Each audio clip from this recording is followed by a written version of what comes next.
Ever feel like budgeting is just some secret code you just can't crack? Well, spoiler alert, it's actually a lot simpler than you think. And I'm here to prove it. I'm Paulina, and this is Money Moves with Achieve. A budget is just a plan for your money, so you're in control instead of wondering where it all went. Now let's break it down with 3 quick money management techniques. Tip 1, you need to know your cash flow, what's coming in and what's going out. Your income isn't just your paycheck. You need to count things like side hustles, gig work, child support, even Social Security counts too. Then there's what's going out. Expenses fall into 3 categories. 1, fixed, things like rent, car payments. Then variable, which is like groceries and utilities. And last, discretionary, AKA fun money. Before you make your budget, you need to get clear on these numbers. Tip 2, pick a budgeting system. Whether you're a spreadsheet girly like me, an app lover, or old school with envelopes, find a technique that works for you and stick to it. And if you're struggling to stick with a budget, try the 50-30-20 rule.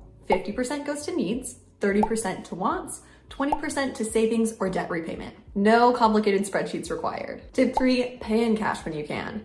Studies show we spend less when we use cash, and some places even offer cash discounts. Pros and cons of budgeting? Pros. Budgeting reduces stress, helps you reach your goals faster, and keeps those surprise bills from ruining your month. The downside? It takes discipline and can feel restrictive at first. I like to reframe my budgeting as a game. The more I save, the more I win. Speaking of savings, I have one more tip for you, the no spend challenge. Take a category like eating out or impulse buys and cut it out for a month. You'll be shocked at how much extra cash you have. Ready for more money management techniques? Learn how to manage your money on our blog at achieve.com.